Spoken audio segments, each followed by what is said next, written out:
A reading from the book of Exodus, chapter 34. The Lord said to Moses, "Cut 2 stone tablets like the first ones, and I will write on them the words that were on the first tablets which you broke. Get ready tomorrow morning and come up Mount Sinai to meet me there at the top. No one is to come up with you. No one is to be seen on any part of the mountain, and no sheep or cattle are to graze at the foot of the mountain." So Moses cut 2 more stone tablets, and early the next morning he carried them up Mount Sinai, just as the Lord had commanded. The Lord came down in a cloud, stood with him there, and pronounced his holy name, the Lord. The Lord then passed in front of him and called out, "I, the Lord, am a God who is full of compassion and pity, who is not easily angered, and who shows great love and faithfulness. I keep my promise for thousands of generations and forgive evil and sin. But I will not fail to punish children and grandchildren to the 3rd and 4th generation for the sins of their parents." Moses quickly bowed down to the ground and worshipped. He said, "Lord, if you really are pleased with me, I ask you to go with us.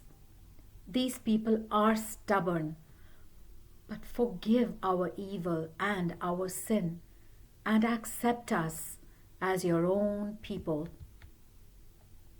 The Lord said to Moses, "I now make a covenant with the people of Israel. In their presence I will do great things such as have never been done anywhere on earth among any of the nations. All the people will see what great things I, the Lord, can do, because I am going to do an awesome thing for you. Obey the laws that I'm giving you today. I will drive out the Amorites, the Canaanites, the Hittites, the Perizzites, the Hivites, and the Jebusites as you advance. Do not make any treaties with the people of the country to which you are going, because this could be a fatal trap for you.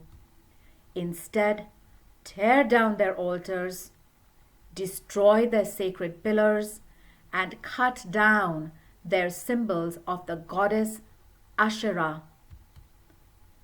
Do not worship any other god, because I, the Lord, tolerate no rivals.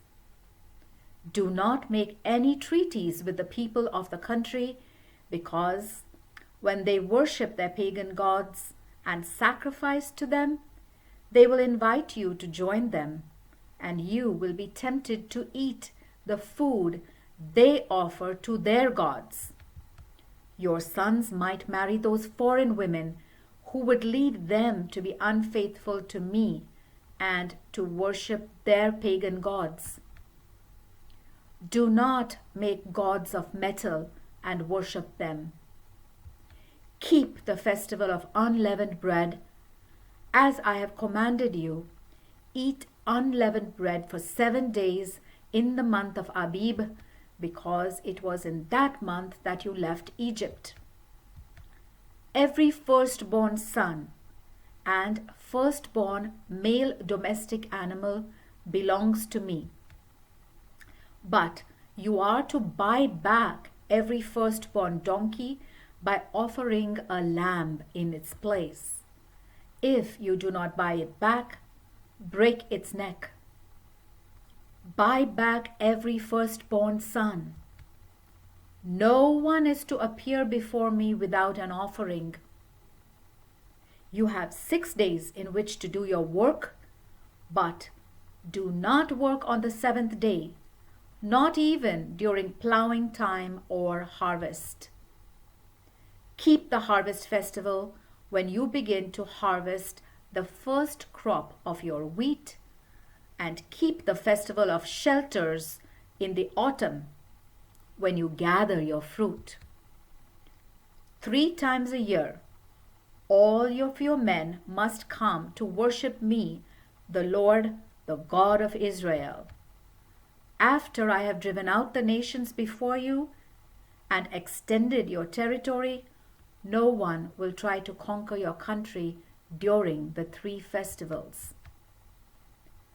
Do not offer bread made with yeast when you sacrifice an animal to me. Do not keep until the following morning any part of the animal killed at the Passover festival. Each year, bring to the house of the Lord the first grain that you harvest. Do not cook a young sheep or goat in its mother's milk. The Lord said to Moses, "Write these words down, because it is on the basis of these words that I am making a covenant with you and with Israel." Moses stayed there with the Lord 40 days and nights, eating and drinking nothing. He wrote on the tablets the words of the covenant, the 10 commandments. When Moses went down from Mount Sinai carrying the 10 commandments, his face was shining because he had been speaking with the Lord, but he did not know it.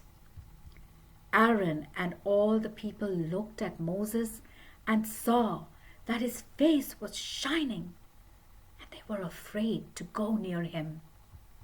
But Moses called them, and Aaron and all the leaders of the community went to him, and Moses spoke with them.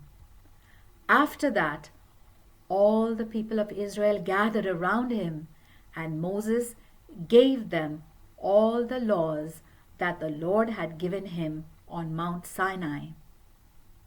When Moses had finished speaking with them, he covered his face with a veil.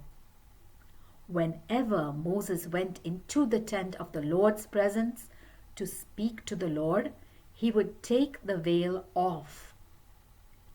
When he came out, he would tell the people of Israel everything that he had been commanded to say, and they would see that his face was shining. Then he would put the veil back on until the next time he went to speak with the Lord. The word of the Lord.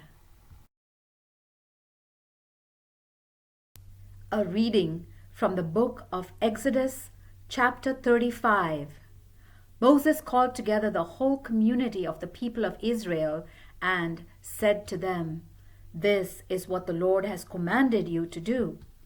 You have 6 days in which to do your work, but the 7th day is to be sacred, a solemn day of rest dedicated to me, the Lord. Anyone who does any work on that day is to be put to death. Do not even light a fire in your homes on the Sabbath." Moses said to all the people of Israel, "This is what the Lord has commanded. Make an offering to the Lord. Everyone who wishes to do so is to bring an offering of gold, silver, or bronze, fine linen, blue, purple, and red wool, cloth made of goat's hair, ram skin dyed red, fine leather, acacia wood, oil for the lamps, spices for the anointing oil and for the sweet-smelling incense, carnelians and other jewels to be set in the high priest's ephod and in his breastpiece. All the skilled workers among you are to come and make everything that the Lord commanded. The tent, its covering and its outer covering, its hooks and its frames, its crossbars, its posts and its bases, the covenant box, its poles, its lid, and the curtain to screen it off, the table, its poles and all its equipment, the bread offered to God, the lampstand for the light and its equipment, the lamps with their oil, the altar for burning incense and its poles, the anointing oil, the sweet-smelling incense, the curtain for the entrance of the tent, the altar on which to burn offerings with its bronze grating attached, its poles and all its equipment, the wash basin and its base, the curtains for the enclosure, its posts and bases, the curtain for the entrance of the enclosure, the tent pegs and ropes for the tent and the enclosure, and the magnificent garments the priests are to wear when they serve in the holy place, the sacred clothes for Aaron the priest and for his sons. All the people of Israel left, and everyone who wished to do so brought an offering to the Lord for making the tent of the Lord's presence. They brought everything needed for use in worship and for making the priestly garments. All who wanted to, both men and women, brought decorative pins, earrings, rings, necklaces, and all kinds of gold jewelry and dedicated them to the Lord.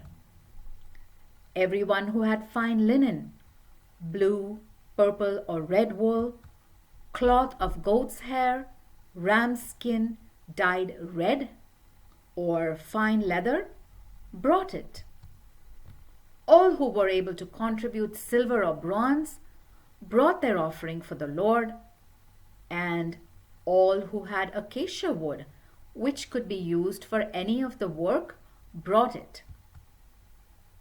All the skilled women brought fine linen thread and thread of blue, purple, and red wool, which they had made. They also made thread of goat's hair.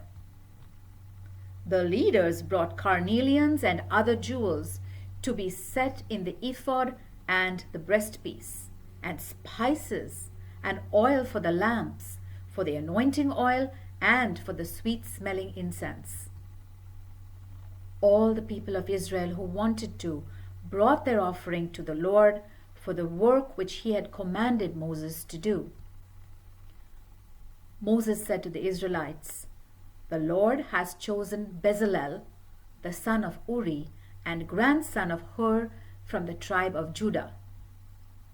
God has filled him with his power and given him skill, ability, and understanding for every kind of artistic work, for planning skillful designs and working them in gold, silver, and bronze, for cutting jewels to be set, for carving wood, and for every other kind of artistic work. The Lord has given to him and to Oholiab, son of Ahisamach, from the tribe of Dan, the ability to teach their crafts to others. He has given them skill in all kinds of work done by engravers, designers, and weavers of fine linen, blue, purple, and red wool, and other cloth. They are able to do all kinds of work and are skillful designers." The word of the Lord.